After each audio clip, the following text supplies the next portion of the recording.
I'm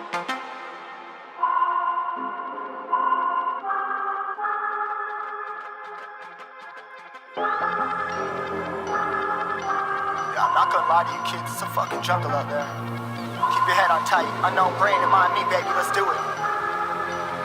Y'all see me flying, never drop down, smoking high, I am not round, I'm not round, no denying what I got now, keep an eye out, keep it locked down, see me flying, never drop down, smoking high, I am not round, I'm not round, no denying what I got now, keep an eye out, keep it locked down, you're too strong, wanna battle with the beast, bring a few on, the commander and the chief, all my crew on, bullets rattling and whistle at your toque, never sleep, eyes open, hands clutching on my loop, it's a war zone.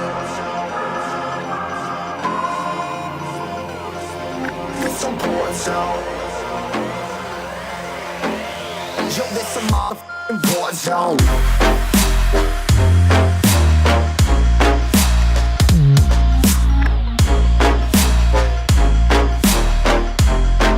It's a war zone.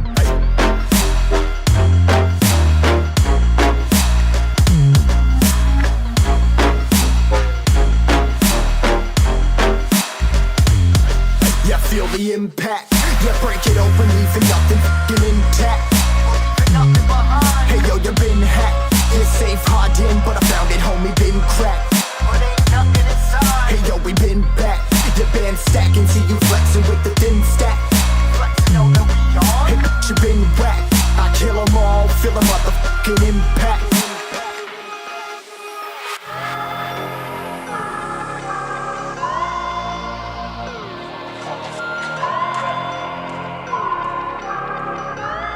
Yo, this a war zone, homie, say you ready and prepared. Take a minute, make them aware. Well, I be sneaking in the back, but it's what the clap, homie, life ain't fair. Caught me crawling through the mud, where the vision saw it clearly. Born a shepherd to these sheep, make them fear me. This a war zone, trashed out, trap house, nothing ever given. Yeah, every day's a blessing, thank the Lord, oh how I'm living. See me riding with my top down, oh cops round, pedal pressing on the gas. I don't think I'll ever stop.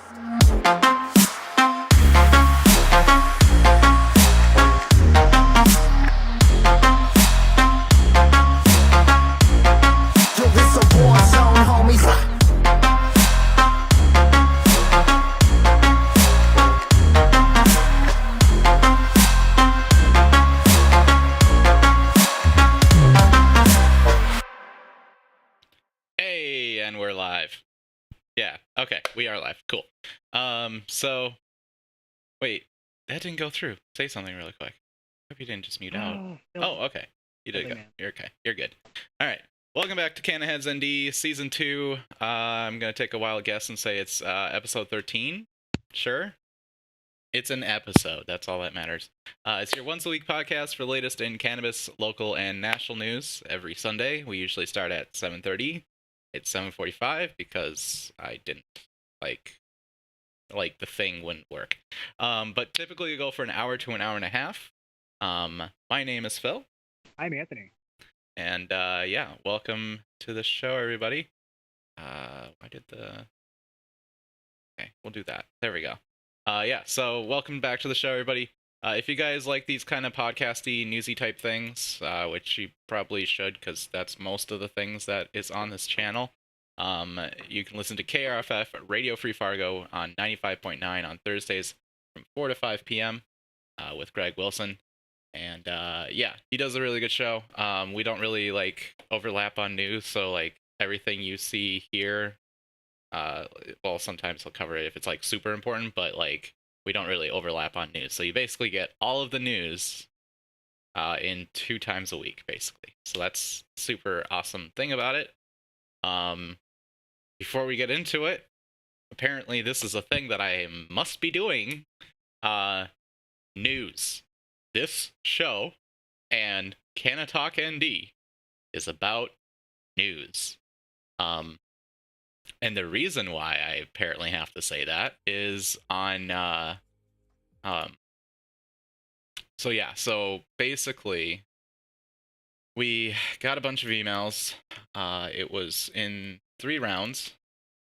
So in 2 rounds, sorry. So on Wednesday we got 3 age gates on my streams, and then on Thursday, or no, maybe it was Thursday and Friday. One or the other. It was Thursday and Friday. So on Thursday we got 3 age gates on our streams and 3 age gates on Friday on Canna-Talk. The reason, we do not know. Age gates aren't really that big of a deal, but they are in the sense of algorithm. And so basically what that means is, in order to watch the video, you have to sign into your Google account that is over 18, so you had to have stated your birthday into that Google account to be able to watch it. And if it's linked outside of YouTube, it won't play inside of the website. So like if it's on Facebook, it won't play inside of Facebook. It will forward you over to YouTube, where it'll force you to sign in. That's basically the thing that affects you guys the most. And the things that affect like the channel as a whole is because essentially age-gated content doesn't show up in search, doesn't show up in notifications, doesn't show up in like, even if you are in your sub feed or whatever, at times they will just not show it. Yeah, so it affects the channel, and it also affects the SEO ranking of the channel. While our channel isn't like, Linus Tech Tips or anything like that, it does affect it in its future. So essentially for 6 months, depending on how many of these stay, if you get multiple of them back to back to back to back, then you actually will get a community guideline strike. And that number is unknown. How many? There's not much information out there for how Google does Google things. So what it will do is, once they've had enough, basically, they will force your channel to only do age-gated. And that's for like 90 days. And on top of that, it also affects the way that you upload as well. You get one free one, like just a warning, for the entire life of your channel. And then after that, you get an actual strike. And then when you get the actual strike, it limits you from uploading from anywhere from 2 weeks, depending on the severity, anywhere from 2 weeks to a month. The reason why I say depending on the severity is we do not know what the severity is. What we have is basically done just boilerplate, showing, we wanted to let you know we did this. They don't think it's in line with the community guidelines. They don't say why. And so I was under the impression that because the word cannabis is in almost all of these, the devil sign might have done it for this one. And San Francisco, because the thumbnail had a no smoking sign, that might have been it. Not 100% sure. But yeah, so essentially we did appeal all of them. And as it stands right now, where is that? Yeah, so this one was a denied appeal, and this is Canna-Talk, and then this is the streams. So this is the one that I did, and then this was the one that he did. I show cannabis, I don't think it says on here, but I think it also shows on all the descriptions now I'm thinking about it. But the weird thing about it is YouTube actually has, a little bit of in-depth information about their policies, and while they keep everything vague, this is the one that actually this is the one that would affect us, is providing context. It says context is very important for all our videos. It's particularly important when posting graphic content. We're not posting graphic content, but we are posting cannabis content. So for example, a video posted by a citizen journalist capturing footage of protesters being beaten. Obviously that's not what we did, but it kind of applies to talking about cannabis, essentially. It says, it kind of goes on to, it's allowed if it includes relevant context, which is what we do. I'm pretty sure we say the word news at least 20 times in every single video. And when we upload, there's like a category section, and when we upload, we go into news and politics. And in the tags, okay, there we go. And then when we go into the tags, news is one of the things in the tags. But yeah, it shows basically the video should also have a clear title and description. I don't know, putting into the cannabis category or into the news and politics category is one of those things. Why did it get small? Sorry, let me check this because that's gonna bother me. Wait, say something? Testicles? Yeah, hold on. I'm probably the reason for the age restriction. Let's be real here. Here, let me raise your... Apparently, it didn't do that. Sure, gain, yeah. Say something? Fill it. There we go. All right. Oh, and now you're ginormous. Okay. You'll just be a ginormous face. No. Thing. Oh my gosh. OBS. Yeah, so that's basically our time here. So basically, yeah, it says, or a voiceover narration about the protest's history. The video should have a clear title or description indicating that it is reporting on or documenting the context. That is what we do. Even in here, it says, consider the intention of your video, news, providing voiceover text narration in your video, while most of our stuff is got audio, so yeah, that's that. Make sure the context is seen or heard easily by someone watching the video. I mean, repeating news is probably a context on a often basis. Yeah, so we don't like zoom in because there's really nothing to zoom in. We don't really do, we're not bad, is what I'm trying to say. We're not like bad people with this. So, nope, and he dropped out.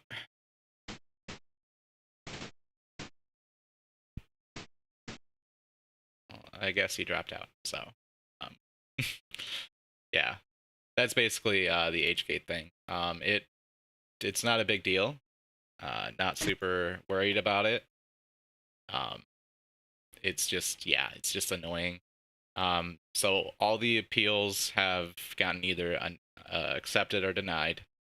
All of we got 2 that have been denied. And if I had to take a very wild guess, oh, he dropped out again. Damn it. Yeah, so, yeah, so basically, oh, now you're back. Alright. Yay! Cool. So, yeah, it basically, it can affect us in the future. It's not a big deal. It's annoying. And it does affect the searchability, so, when I say hit the subscribe button and the notification button, it means a hell of a lot more now than it did last week. It still meant a lot, but yeah. Even like the stream today, like the notification is stealth. So it shows up on your phone, but it doesn't like wake it up. Yeah, they really kind of fuck you over with these. And community guideline strikes are even worse, and copyright claims, or strikes are the worst. Claims are no big deal, but yeah. So that's kind of how that works. So yeah, basically what I want to do is say that this is about news. This is me providing context that this is news, and hopefully we don't get these anymore because yeah. I did talk to a couple of people that have bigger YouTube channels than I do, and talked to their manager that I'm not really even supposed to be able to talk to. They didn't really... Settle down, Karen. Huh? Oh yeah. Said settle down, Karen.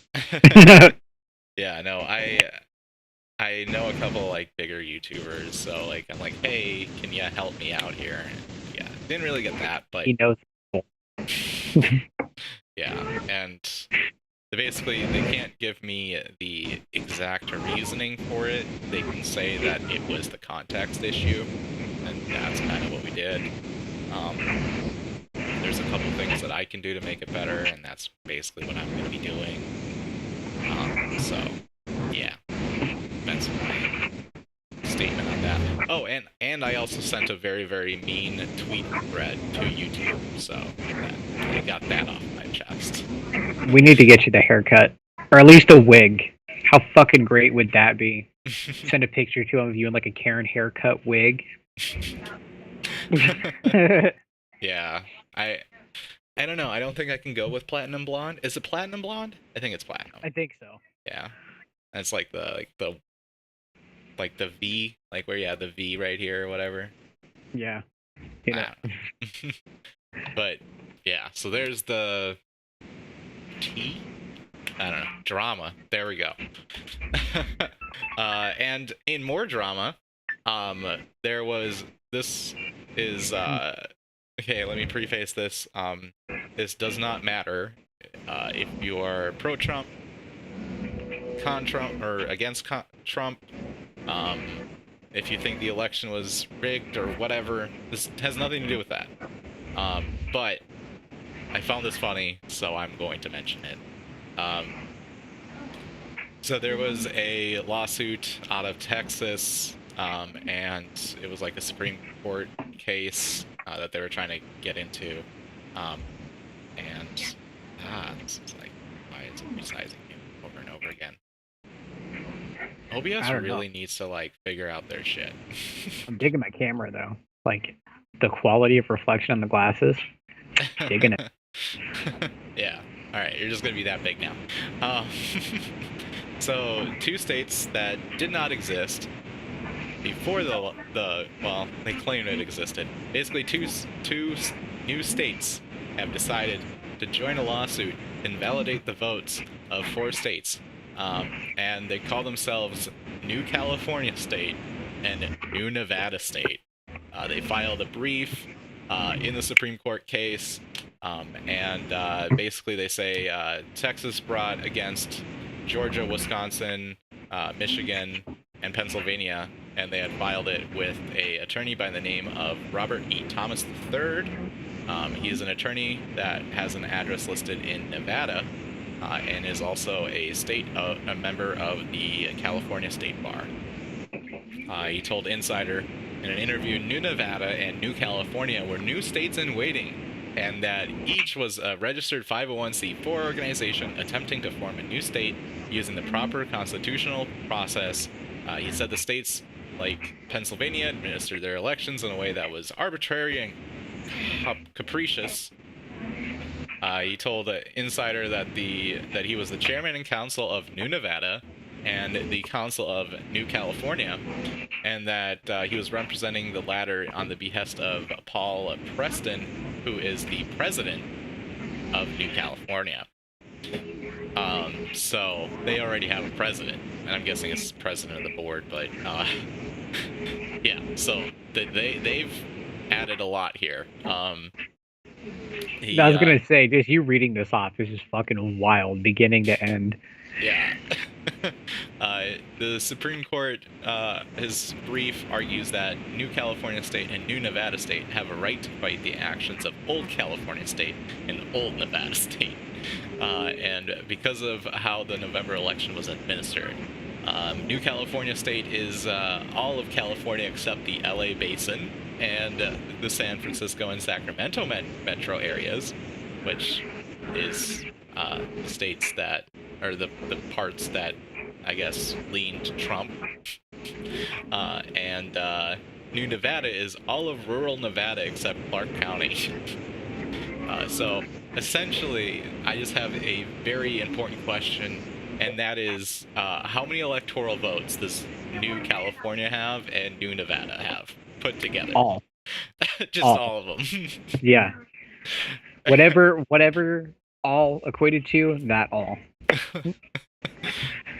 Get the fuck out of here. Yeah, this was an insane story that, like,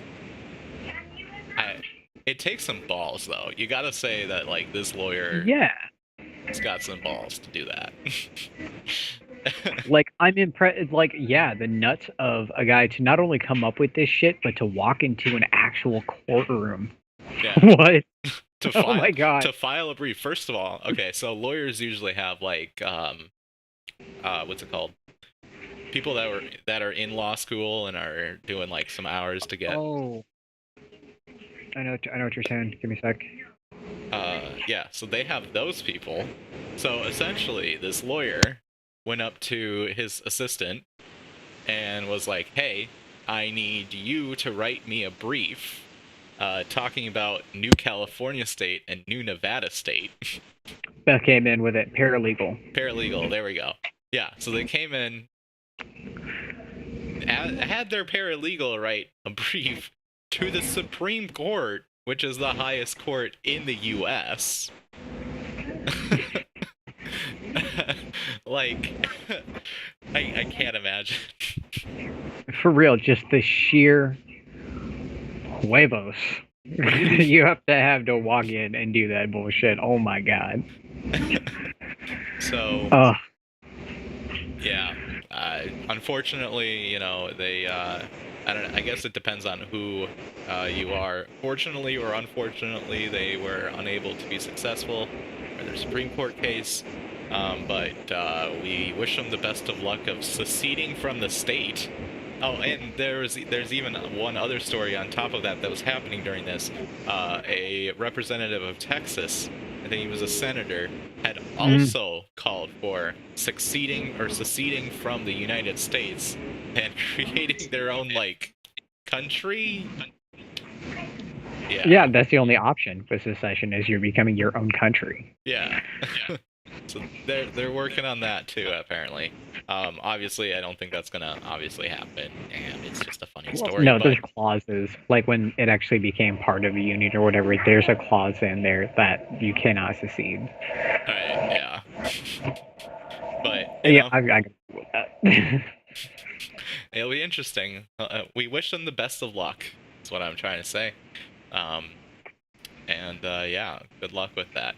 But then here's another question. If they secede, so they're their own country, so the president of the U.S. wouldn't be in control. So does that mean Trump is going to be president of the new country?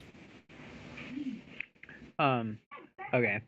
In Texas v. White in 1869, the Supreme Court ruled unilaterally secession is unconstitutional, while commenting that revolution or consent of the state could lead to secession or successful secession. So, okay, basically that's saying that once it reached the highest court, they said that it's unconstitutional to secede, but with the consent of all of the states, we would allow it. Like, we could allow a secession as long as the states agreed. So essentially, they have to get all of the U.S. to agree to. Does that mean, like, obviously it's not true, but could we just, like, saw Texas off the country, like, just kind of get a huge backhoe pretty much and just get their own border and then just kick them off? How funny would that be if we could actually do that? But no, like, that would be, we would have to put up barriers around the border. So then and establish border control for Texas. Hey, that could be the wall that Trump wanted. They could build a wall.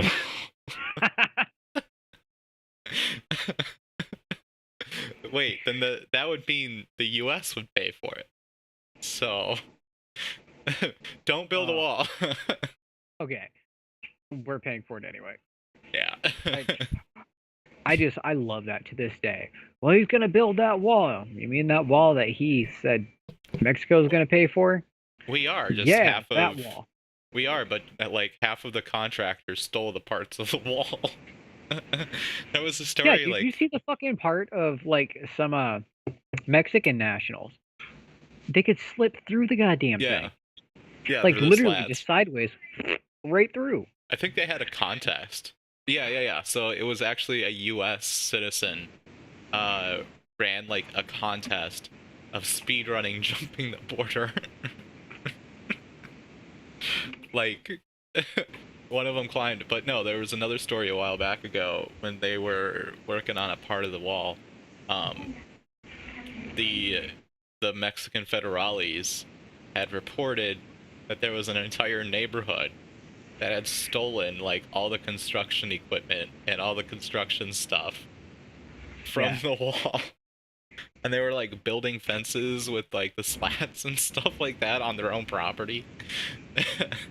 I mean, I think that happens in every construction though. Like I'm sure in Grand Forks here, there's like some fence that got stolen or something like that. Some dude's just like, I'm gonna save some money on my fence, and they like steal it. But Okay, I just sent you a link. Is this what you're talking about? Let me see. Where they build a little section of a scale of the wall. Yeah. No. This was actually at the border. I remember seeing it in. Yeah, I don't think I can commentate over that well, but there was it was down when they were building the wall. There was like a magician or something like that, or like a professional rock climber that was like, they say that this wall is, unclimbable or whatever. So we want to do a contest where the first person that jumps over the wall that can climb it gets like $100,000, and then that information gets transmitted to the people building the wall so they know how to fix it. Like that was like the story behind it. But then there was like some guy that did like a news thing, and they were just like, I remember it was in last week tonight. That's where it was. Rick Weber, founder of Muir Valley, one of the top rock climbing preserves in the U.S., has organized a climbing competition to take place where the skilled climbers will be given a chance to scale an exact replica trunk. Yeah. So they built a little section of it. But either way, it was built to scale. And they were speedrunning the goddamn thing, which, whether it's a scale model or it's the actual border wall, it doesn't make a difference. If they're fucking speedrunning it, it can happen at the border. Like... Yeah, so there was that. But,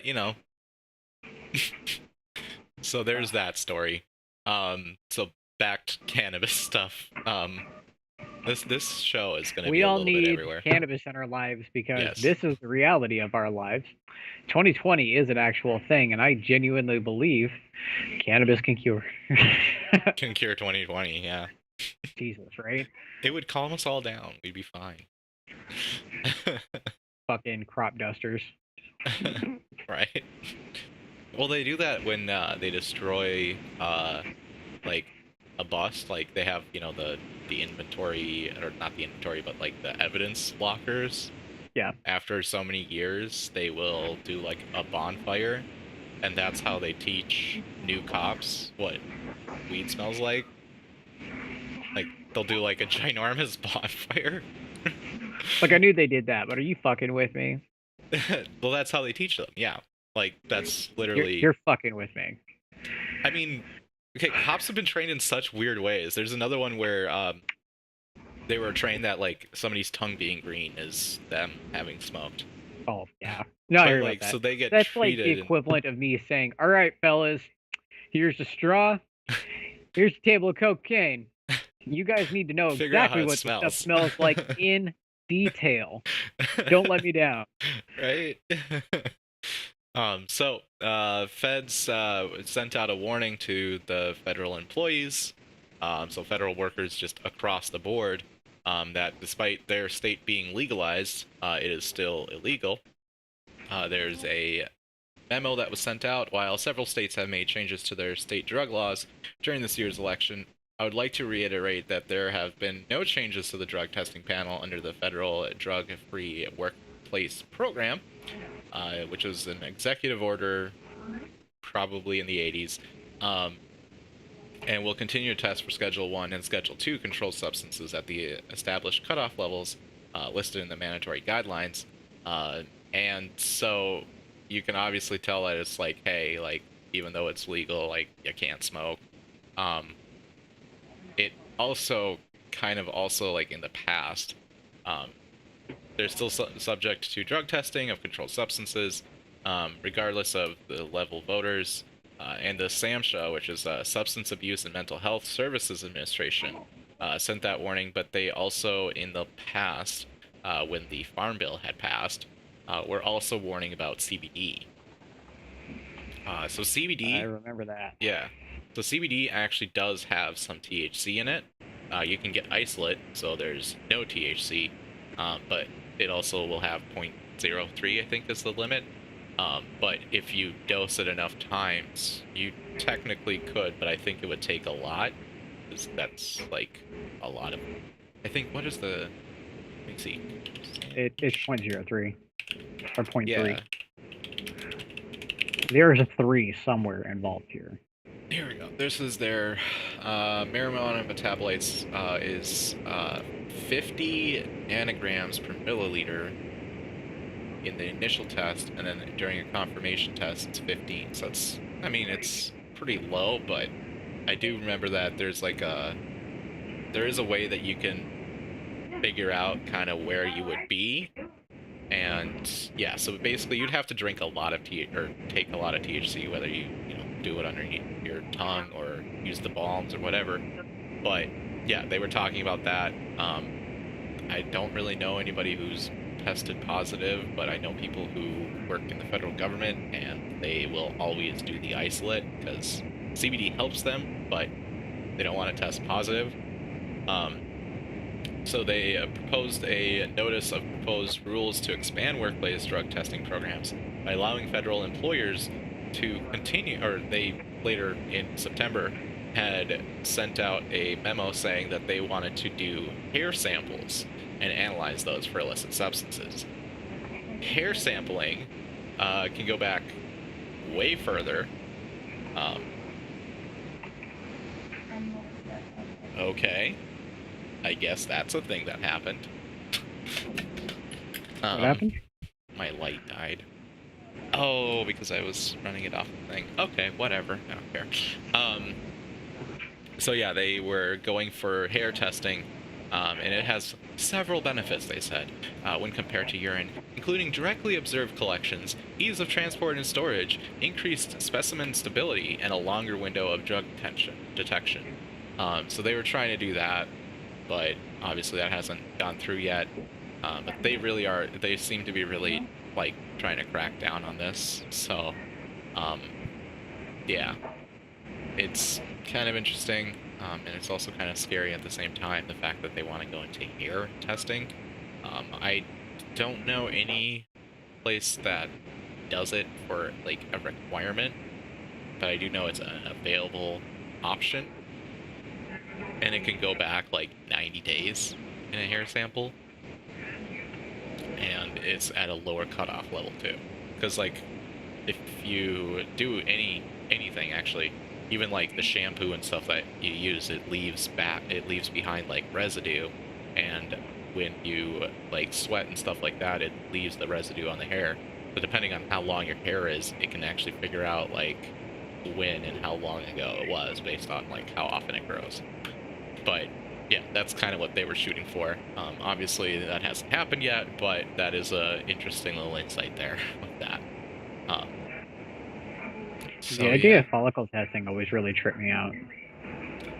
Well, yeah, and even if you had just like shaved your head, I know that they make a note of that, say you're trying to like avoid it, but like how are you going to prove that? But they also, because you're not shaving it directly underneath your skull, they'll actually like go in and just pull like a stub, and that'll still give you like everything you need. So like they can go back, or they'll look somewhere else on your body, but like shave your entire like body, I guess. Yeah, they'll take armpit hair and shit. Yeah, like eyebrow, everything. They'll do anything. Nose, ear, Yep. like Whatever they gotta do to get it, man. Yeah. So, yeah, that's been always kind of like, I can understand when they're saying like it's better for directly observed collections, but they also, like, well, at least for me when I was on probation and parole, they stood behind you, so, like, and they actually do look. So there's that. Ease of transport and storage, I can understand that, because it's just like a little, like, packet that you can just mail a shitload of out. Because usually, so the thing with urine testing, it's very expensive to test 1, but it's very, very cheap to test 100. So what a lot of, like, probation and parole people do is they'll run, like, a day where they do all the testing, and they'll try to get, like, 50 people at least, and then they'll do, like, a second day where they do the testing, and they'll get another 50, and they'll take the 100 samples and then send that out for the testing, because you get it in bulk, essentially. Because you can test multiple samples at a time in the little machines. So, and it's crazy. Like, there was one for COVID tests, and they had, like, an interview with somebody in North Dakota, like, of a thing. It's literally a room. Like, it's a little, like, it's a machine, but, like, you go into this room thing, and that's where you do it or whatever, and it does it. But I know it, like, they'll take the urine, they'll, like, evaporate it, so it's like gas, and then they read what's in the air, and that's how they figure out how much of what is in it. But, yeah. I don't know. I did a lot of research on drug testing when I was on probation. I don't know why. Why not? Guess. So yeah, then there's even more bad news, essentially. I don't know, is there anything good in this? Yes, there's one good story. So they go on, and this one made no sense, and yeah, that's why I wanted to bring it up. They did a study, and this is the study right here. So they asked whether people support legalizing cannabis of adult use. 57% of respondents in the swing districts said that they did. That includes 71% of them being Democrats, and 38% being Republicans. So that this is even more proof that it's a dual or bipartisan issue. But they basically went on to say a really weird ending here. Marijuana legalization is a major progressive proposal. I think it's been a progressive proposal for a while, but it appears to additionally be a popular persuasion policy for independent voters whose support could make or break tight races. And they basically said, while only over 1/3 of Republican voters said that they favor the policy change in the survey, this is an important figure, and then they're also pointing to the independent voters, which kind of, so, like, the biggest thing of this election was the never Trumpers, or whatever you want to call them. The Lincoln Project is what I would call them. The Lincoln Project is, they're Republicans that have very shady past. We did mention them a while back ago, by the way, but the Republicans that basically were against Trump. Never Trumpers is apparently what Donald Trump would call them. But that was an important factor in deciding who the Democratic candidate was. And that's why Biden won that, essentially, was because he was more centrist than far. So they kind of picked that based on that. Like, voters some people voted, but, like, that was kind of the deciding factor for a lot of voters, was how far to the left was he. So 2 months before the election, though, and this was a thing that I think was not wrong, but before the election, 2 months, moderate Democrats pleaded with the House leadership to postpone the vote on the MORE Act. And that is what they are saying was the thing that, like, fucked up the issues on the ballots. So, like, there was, every single state that, first of all, let's put this out. Every single state that had cannabis on the ballot won. Every single state. There was none that lost. Every single every single issue or every single candidate did talk about their cannabis views. Biden did. It disappeared later, and this is the explanation, I guess, of why that happened. But they basically said that it's bad optics to advance the reform of the MORE Act before passing additional coronavirus relief, which just happened again. So obviously they didn't really care about the optics of that. And not to mention the coronavirus relief packages, well, that was in House. It passed House before MORE Act. But the coronavirus package, or the stimulus package, was kind of dead on arrival, and so was the MORE Act. So there wasn't really much to be optical about.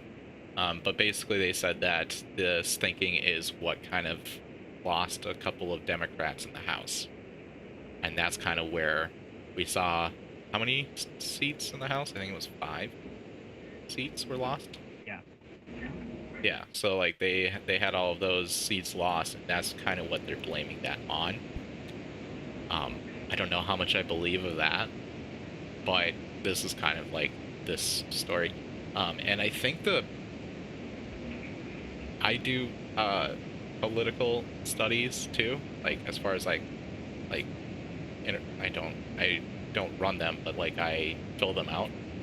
And I think this was one of the things I almost qualified for, which would have been interesting. But I'm not in a swing state, so I don't think they would have used that data. But it's interesting.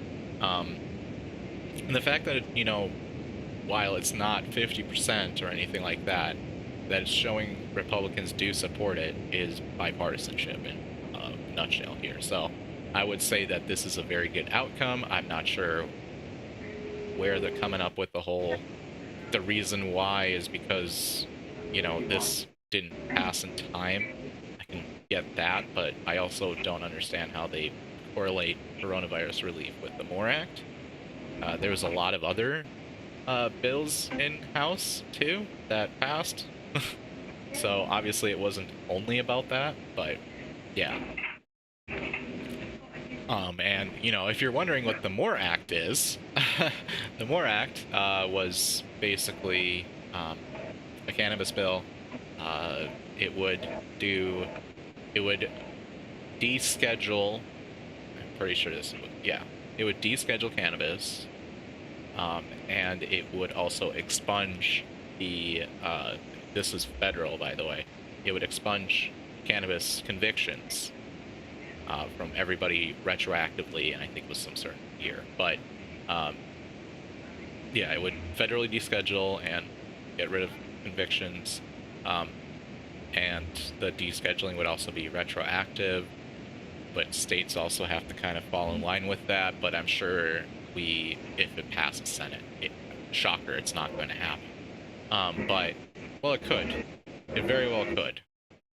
I just don't have high hopes in it, and it depends on Georgia. Long shot, but it could. Yeah, and it also depends on the Georgia elections, too, kind of what says it. But, so I don't think we're going to see descheduling. Really don't. But it passed House, so that's probably, what's going to kind of push it over the edge. I think the convictions part would be very good for, well, the economy in this situation that we're in. Like, this would be good if we did get rid of convictions, because while not everybody has a conviction or anything like that, it would also help people getting jobs. And for the businesses that are kind of the most affected, the smaller businesses and going out of business, those people are going to have to find jobs too. And if they have a conviction in the past, which one of the biggest things for a lot of people who have convictions is starting a business. Like, that's kind of how you get around having to check the yes to the felony box. It would be very helpful for that to be a thing.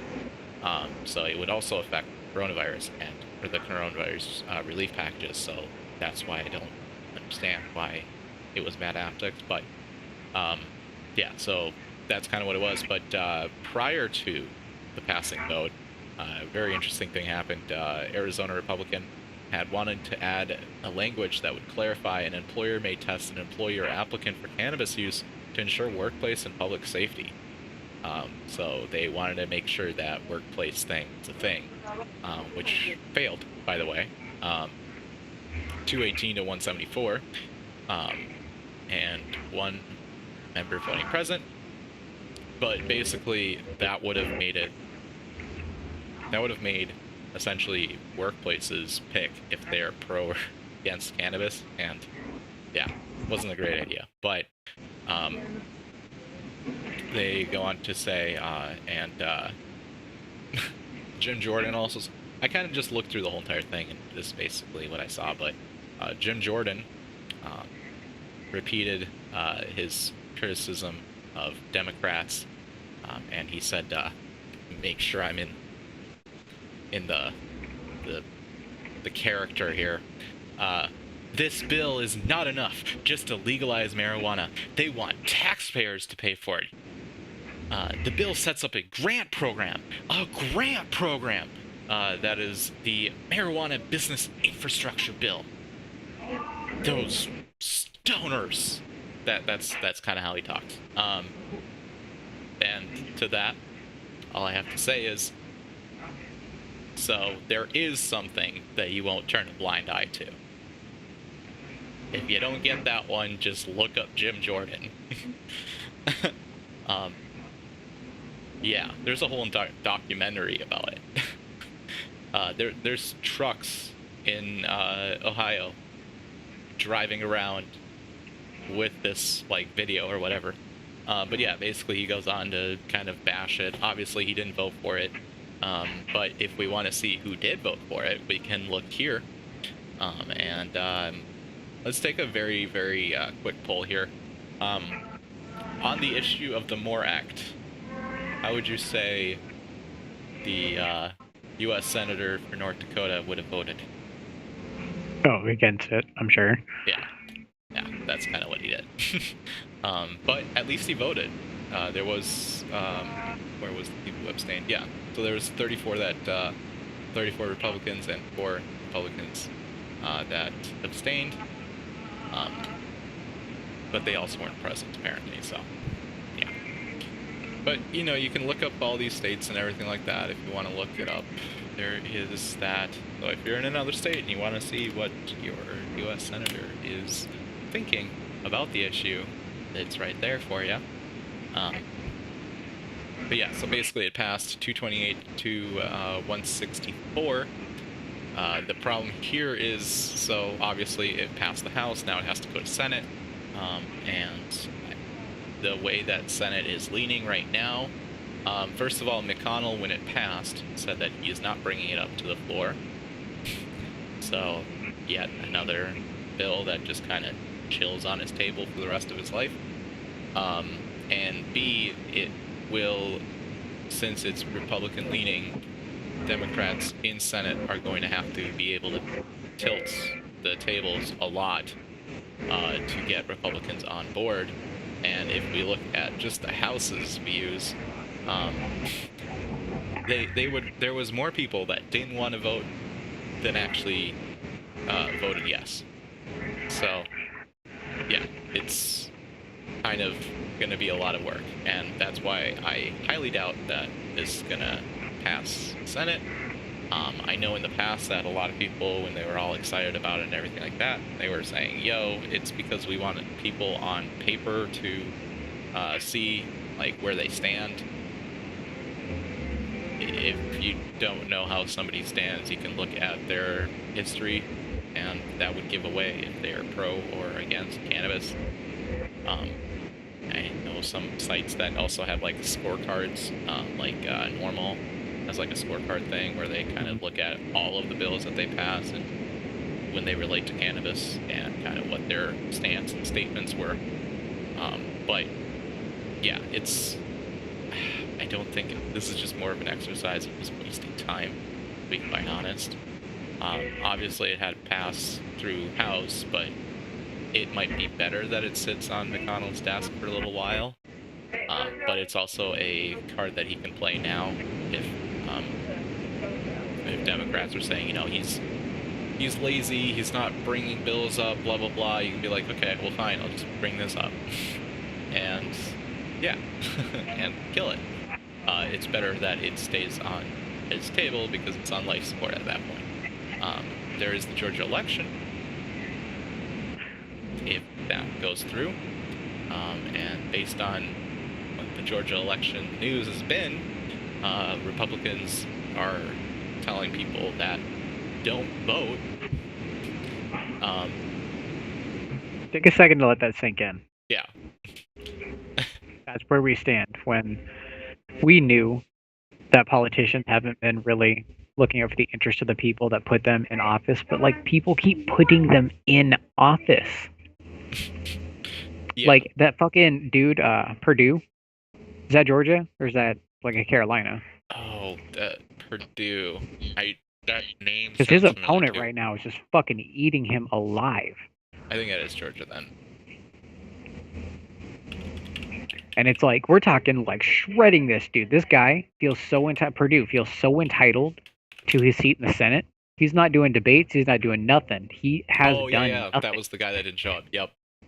And it's like, he's probably still going to get voted in because he has a fucking R next to his name. Yep. How absolutely absurd is that? Like, I'm sorry. I am 100% American. I really believe in living by constitutional values. But I am so fucking disappointed in my own people that that's where we stand. Well, that just because of somebody's affiliation, even when they're not living by the values, their affiliation alone is enough for you to be like, well, good enough for me, as they piss away literally everything. Oh, it just drives me up a goddamn tree because it's like, these people are not working for you. They're not in your interest, but just because somebody claims that they're a Democrat, yeah, that's enough for you to be like, nope. Why am I dropping? Fine. Here's some more data. Have some more data there. There we go. All right, cool. So yeah, I know there was a hit piece. They've been getting brutal too, because I remember showing you that one too. Mm-hmm. It's nasty. Oh, I love it though. Yeah. It bring it to that to be able to like, okay, one of the things that, even though it's like not a good thing because that's an actual human being, but one of the best things about it is just how entertaining the like hit ads are, and like the one with David Perdue. I think this is the one that I showed you. He basically, I forgot what the full story is, but prior or during the COVID-19 thing, he had bought stock or sold stock in a company in a software company that sold products associated with telecommuting. Mm-hmm. So like he knew people were going to be working from home, so he bought stock and then sold it right after when it went up. I don't know what the company is called. It'd be interesting to know. Yeah, that's the one where they're like, yeah, we sell our stocks based on a schedule, right? That was their defense for it. Yeah, something like that, I guess. I know there was also the other one of buying Pfizer stock, mm-hmm. which is funny because this is the bad sign.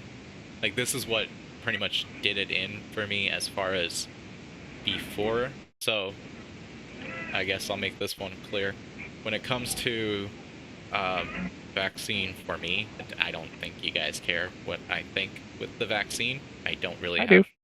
Yeah, but before the vaccine was announced to be ready to go into the FDA for approval, and while it was going through the studies, I think it was Pfizer, the Pfizer CEO dropped a shitload of his stock. And then like 2 weeks later is when it got announced. So I think at some point they were not sure if this was going to be a good idea. And that was like, for me, that's what kind of made me uneasy. And then how it turned into a complete and utter fucking political shitstorm. To the point that Donald Trump tweeted somebody's job was at risk if they don't approve it. I I believe in science. I believe in medicine. I have full trust and safety or I believe in the FDA and what they do and how they protect. They would just come out and just release a vaccine that kills people. But I do think that we just dropped out apparently, and now we're back. I'm sorry, I do not know. Something's going on with I muted my internet. my mic for a second. No, my internet just... Okay. Yeah, sorry. The VOD will be much better, I promise. But yeah, so the UK had it first, and I don't know how big of a sample size it was, but this is like a more easier or like more natural sample size. The only bad side effects that happened on day one, at least, was 2 allergic reactions, but the allergic reactions, the people had a history of allergic reactions to the point that they had EpiPens. So it's not like, I'm allergic to, a certain kind of shampoo, I just break out. Like, this is more of like, they actually had like anaphylactic issues that they have an EpiPen. So if you're not in that category, it's much safer, at least for me, in day one. And then there was like kind of an explanation of like how you would feel throughout, because it's 2 doses. The first dose, apparently, you get the pain from the injection site. That's whatever. That's everything. But you'll feel sick for about 24 hours, but most of it will go away after 12. So you'll feel sick for 12 hours. So, boo-hoo, shitty day. At least you're not dying. I guess that's all I gotta say about that. Yeah, you know what fucking sucks? Dead. Yeah, like. Yeah, and the other thing like, I'm glad we're talking about this because I just shared something and I just sent it to you, the link to it. But I've read this and it's like I've read this over and over and over, and it's like I know this sounds super opinionated, and a lot of people like this is like people who will look you in the face and say the sun is bullshit. Yeah. Okay. I don't think I want to jump into anti-vax shit right now. But I mean, I saw the name. Like, I'm like, oh boy. Yeah, like I don't. Just it's hard for me to wrap my head around because it's like all I wanted to share with that link that I sent was the whole anti-vaxxer movement was one person who put out bad research. Nobody else could reproduce the bad research, and then later on openly admitted that he had altered the research results. And then they also all read the ingredient label and the side effects insert, which is basically all legalese, and believe that it happens to everybody. Like the statistics aren't. Yeah, and that's what I'm saying is like nobody could reproduce the negative outcome of the vaccine at all. And then the person later on admitted openly that he lied. And that right there, that's the foundation of the whole anti-vaxxer movement. That's what blows me away. Yeah. The whole anti-vaxxer movement is based on one guy who lied, admitted about the lie, was removed, like he had his medical license removed completely. He no longer practices medicine in any form. And that's fact to people. Yeah, I remember seeing some sort of documentary about it. Netflix, I think. Probably. Netflix has everything. Right, yeah. There's also, what's funny is it got deleted off the internet, like, at a crazy rate, but the funny part about it all is, and I was looking through my computer recently,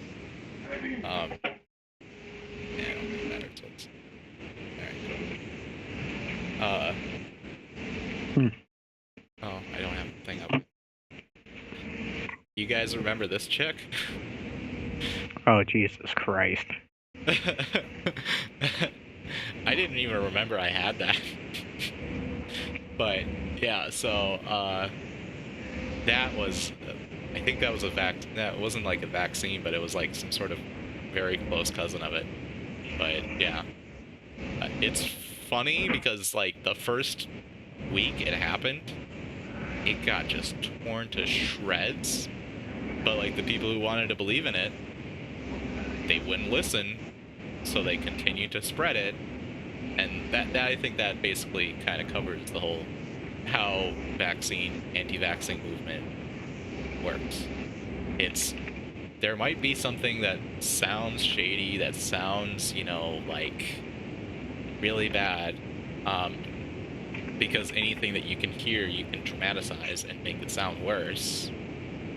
And then there's evidence that comes out to the contrary, but the people who actually believe in it and actually, like, stand full through with it will, like, kind of spread it, and they don't care. They don't care what the actual example is. They hear their one narrative that they like, and they run with it. Mm-hmm. And that's pretty much how it all works. But yeah, and then there's other things that like let's put into example, like Facebook, for instance. If you do anti-vax stuff on Facebook, it will get you a strike, but they'll kind of push like different stories. Like people on Facebook will do that. They'll get marked for, fake news. They'll have like a little tag on their thing saying this is fake. In some cases they delete it, but they'll say this is fake. They do the fact-checking thing. And then all of a sudden they think that that is the controversy to shut them up or whatever, when in reality, it's a script. There's really no human being sitting there reading through everybody's Facebook feeds to look for the one story, the bad stories and everything like that. It's essentially, they'll see the list of like the top 50 or the top 100 links that were posted on Facebook. They'll look through each one, they'll verify and fact check each one, and then it will basically, whenever that link is seen, or whenever it does like a link back thing, so even if you did like tiny URL to like try to get around it, it will still resolve to that website. As long as it resolves to that website, then they just put the tag on there. It's not, a human being is not sitting there and reading your Facebook feed. It's not how that works. Because you got to think of the size of Facebook in general. But when they see like, oh my god, they're trying to silence me, it's like, no, it's a computer trying to silence you. And it's a lot smarter than you. It's a lot smarter than any of us. Alright? That's called machine learning. Oh, man. Okay. This fucked me up hard, okay? Elon Musk. I am convinced Elon Musk is a preview of the beginning of human evolution again. Convinced. What? Okay? This dude, just listening to him talk is enough as is, and just random interviews, but there was this one, just blew me away. He was asked a question. He's like, when you make AI, and it wasn't even like when it becomes a thing, this dude asked him, when you create AI or something like that, what's the first thing you're going to ask it? Okay? Okay. And he got really quiet. It's like a 10-second solid pause, and he just says, what's outside of the simulation? Yeah. Get the fuck out of here! What? That rocked my head. He's a provocateur, though. Like, you can totally tell with, like, when the Thailand lawsuit that ended up happening, because I'm not going to say the word, because I don't want to get age-gated, but there was some people stuck in a cave, and he called one of them a person who likes children more than a lot of other people do. There was a lawsuit and everything. He's kind of like a provocateur. Like, he only said that just so that the attention could come to him. And you can tell that with his Twitter, too. Like, and, like, I get that. I really do. I do get that about him, but it's just, like, the intelligence behind the shit that he says in order to gain attention, that's what fucks me up. Because it's like, anybody can just say, like, look at Trump. His whole platform is based on being a douchebag openly, and people are like, yeah, he just tells it how it is. Yeah. But it's like, the intelligence behind Elon Musk in his defense, the beginning of his election, or the beginning of his candidacy, he did say some truths. He did say a lot of lies, but he did say some truths. So like, I think that's kind of like my only good saving grace for that garbage of a human being. Yeah, and like the blatancy of it. So, like, while it was honest, it was blatant and brash. But then he also, then he with the whole Obama birth certificate and like existing. Yeah. All right, let's go into my favorite topic. God. I'm trying transitions. Transition phrases are a thing that I'm trying, but I'm not. Okay, we're talking about this shit, now we're going to move on to the next shit. Y'all ready for this? Cool. Yeah, there we go. Transition. So, this was a story that really caught my attention, and over a while, though, I've kind of changed a little bit of my position, but at the same time, this is really fucked up, and it brings up a really good point. So, in YouTube, pretty much anything. Okay, let's explain copyright first.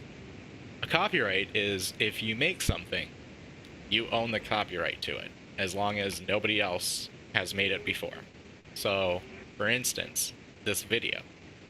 Mm-hmm. This hasn't been made before because it's live streamed. But it's technically Canna-Talk ND's copyright. It's not my copyright. It's both of our copyrights, or all three of us copyrights. But this is like our copyright, and if somebody steals it or uses a clip of it, they can, as long as they commentate over it. As long as they say, like, hey, you know, they're reacting, they're using it for educational purposes, which, if you're using me for educational purposes, please find a better teacher. But there's many reasons why you can use my work for your own thing, as long as you transform it into something else, or into you spin it into your view.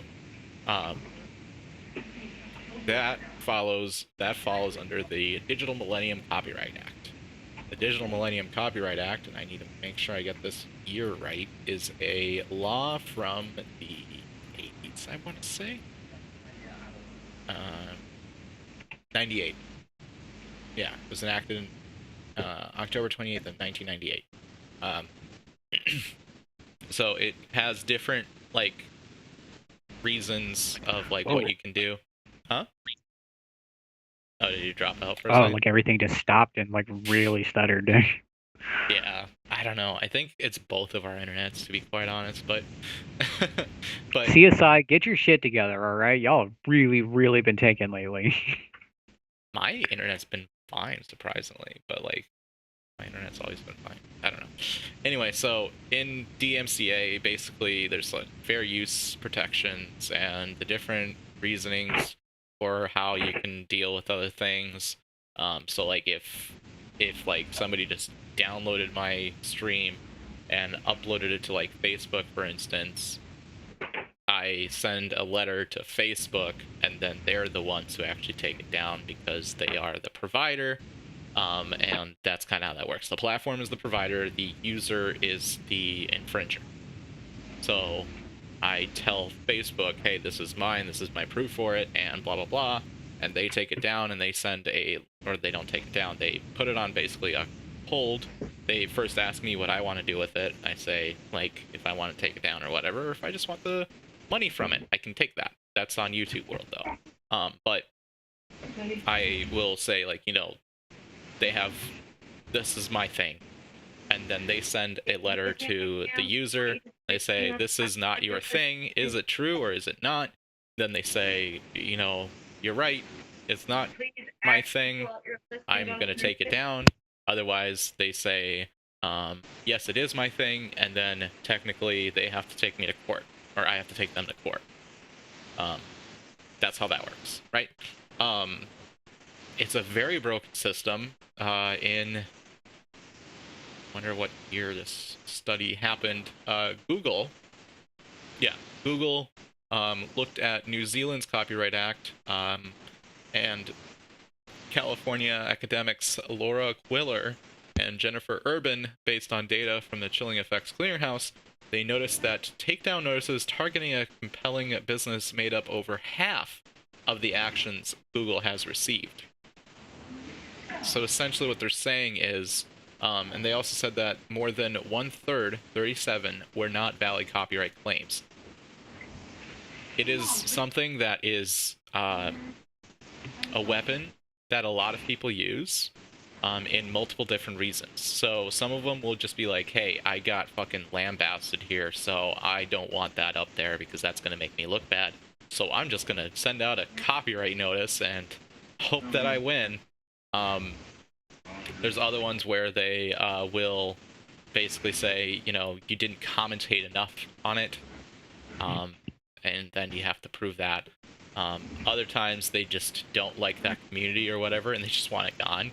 There's a lot of really bad ways that happens with video, but as far as in business, you know, if they used for instance, if you had a logo that you made on a website and it had something to do with like cannabis, for instance, then that company, that platform can say we want it down because it looks bad on our business or something like that, or anything like that. They basically will do it to just shut up somebody. So DMCA has been an issue for a very, very long time. There's a lot of different reasons, but this ain't it.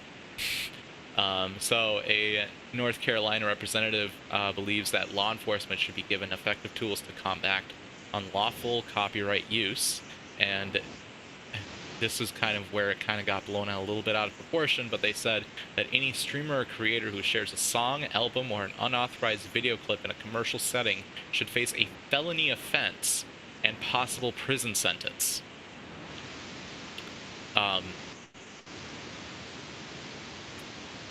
Whenever I do, like, I've played copyrighted work, you know what, on Facebook, there was a cannabis episode of Patriot Act. I played almost half of it, and obviously Netflix sent me a copyright strike because they're like automatically doing it. There's like a server that they just have that just sends out copyright notices if it looks just like theirs.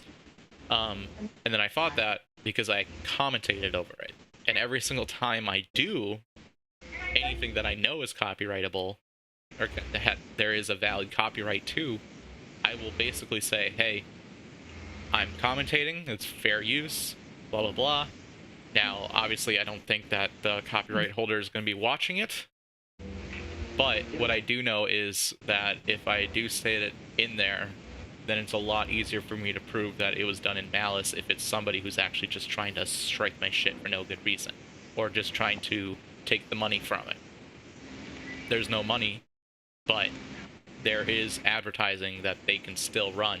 Like, we don't get the money, but they can still claim it and take money from it even if we don't get it. Like, if we don't run ads, Google still does now, and they can take the money from that. So essentially, this ain't it, because if I played, for instance, Patriot Act on Netflix and like 15 minutes of it, and I could look at 10 years in prison for it. Now, the way that obviously he got some blowback, he did come out, this is the bill right here, and the thing that I really want to point out is, where does it say this?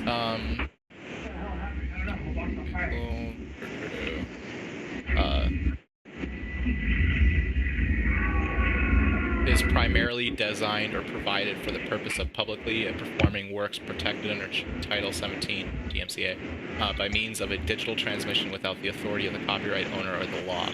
Now, that kind of really threw people off. They go on to say, like, any person who violates shall be, in addition to any penalties provided under 17, fined under this title, imprisoned, and not more than 3 years or both, shall be fined under this title, imprisoned, and not more than 5 years or both. These are like the strikes if you violate these rules. And shall be fined under this title, imprisoned, to not more than 10 years or both. The way that he wrote it really, really freaked everybody out. The Internet Association, the EFF, American Liberty Association, detailed that the wording of this, at least, is really, really bad. And it would have a negative impact on creators and internet users and more. And you, as a person who's ever taken a photo in your entire life, also have copyrights and also have rights to things, and also at some point in your life has probably shared a copyrighted work that you never got in trouble for. That is an issue just based on how it's worded, is what caused everybody to freak out. Then you look at his history as far as who's getting money for giving him for his re-election campaign, and there's many industry leaders donating. Major Pictures Artists Association, the RIAA, just a bunch of big people who have big copyrights, Disney, Nintendo, all of them kind of were donating to this guy right here. So he goes out, obviously, after getting some shit. He says, the Protecting Lawful Streaming Act would apply only to commercial for-profit streaming privacy services. The law will not sweep in normal practices by online service providers, good faith business disputes, non-commercial activities, or in any way impact individuals who access pirated streams or unwillingly stream unauthorized copies of copyrighted works. The wording does not say that at all. Furthermore, piracy websites, well, they do make money, but it's not based on the users. That's the whole point of piracy, is to get free shit. They run ads, and that would be their business. So, essentially, they can kind of work around it by, tacking on extra costs for things like, management fees or something like that to make it not profit. And then they just have to kind of angle it in a non-profit way. But this is just a bill. It hasn't been passed. It's just been written. It's probably going to go through a lot of changes. But the way that it stands, this wouldn't work. But a lot of bills, when they start, don't really come out well. So I think everybody kind of freaked out. I freaked out a lot because that's really bad. But yeah, essentially that was that.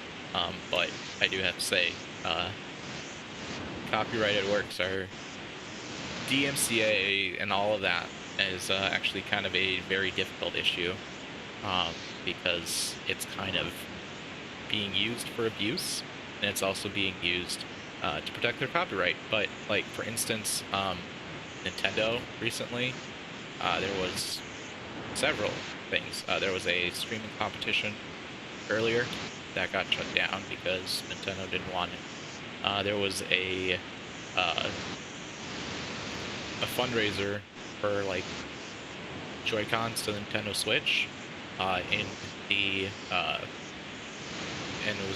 money was being donated to somebody who died from mental health issues. That, like, really that was his main brand, was the Joy-Cons and stuff like that. They DMCA'd them for that.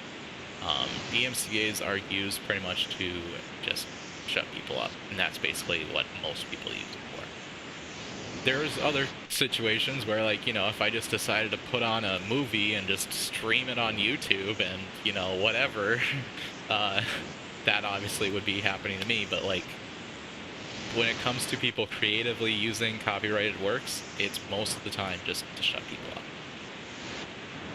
But a lot of people unknowingly use copyrighted works, and that's the reason why the way that it stands is kind of okay. In that, like, if you have an issue with somebody and you think that they're doing it in malice, you send them a thing saying, yo, you should stop, before you just file a lawsuit or before the cops come knocking down your door to throw you in jail for 10 years, that's a little extreme. But yeah, that's essentially that. And you might be asking what that has anything to do with cannabis. It's actually used in the cannabis industry a lot. I know a lot of like YouTube creators too in cannabis industry, and they very, very commonly steal shit from other creators. But yeah, but it's also just something I'm interested in, so I decided to throw it in. But that's all I got. What do you think? You there? Oh, you're muted. Just hiss. Oh, That was my there you bad. go. All right. I was like, it's just hiss. Yeah, that's all. That's all I got. What do you think? Yeah, it's good. Hopefully, over the course of the next week, there will be a little more going on. Yeah. You know, I mean, sometimes we just hit lulls where there's not a lot going on with cannabis, and the only thing that's really been noteworthy has been the MORE Act. yeah. And I think the MORE Act was interesting to just watch pass, but it also was kind of painful. It was really painful. Mm-hmm. If they could make the concession of rescheduling and not descheduling, I think they might be able to have a much easier chance in the Senate. Just the way it stands. But, you know, if they can win, it's just a huge risk. If it ends up descheduled, I don't know. I'll do something crazy. I have no idea, but I don't think that's gonna pass at all. And I don't think we really need a roll call of who's for and against cannabis, because, like, a lot of people, when they're like, I care about this issue a lot, that's not the only thing that they look for in their candidate. There's nobody who's just like, I will only vote for people pro-cannabis, and if they are for anything else that I'm against, that's fine. That's not how that works. And there's also a lot of people who will donate money to, you know, the people that they care about when it comes to cannabis, but I'm sorry to say, but your donation doesn't do anything to that, because it's basically thousands of dollars from just industry leaders that are donating, because they kind of are the people who want to push for that change. Your $20 donation isn't doing anything. And in some cases, due to some laws, they can just pocket it. Which, Yeah. if you've ever donated to Donald Trump, chances are it's just in his pocket. It's not going in anything. But yeah, that's all I got. Make sure to check us out on the channel and look at all the other videos that we got. Yeah, make sure to subscribe, like I said at the beginning. Age gating issue, so please subscribe. That way you at least will have something on your feed when we go. And if you like the show and you want more, make sure to check out Canna-Talk with Wilson on 95.9 Radio Free Fargo. It is uploaded to the YouTube page on Friday. It's uploaded to all the podcasting platforms on Thursday, and then you can also watch it live or listen to it live on RadioFreeFargo.org from 4 to 5 p.m. If you're not in the Fargo-Moorhead area, but if you are in the Fargo-Moorhead area, just turn on your radio, and it's 95.9 Radio Free Fargo. Yeah, you can also listen to it on YouTube, and it's a really good thing to just throw on in the background too. It's super nice to like just have, you know, a voice even. So yeah, I don't know if my voice is that kind of voice, but whatever. Yeah, my name is Phil. I'm Anthony. And yeah, this has been Canna-Heads ND, or Canna-Heads. It's not Canna-Heads ND. Yeah, the ND thing is different. A for effort, Phil. Yeah, we'll see you guys next week on Sunday at 7:30 p.m. Hopefully with more news. All right, bye.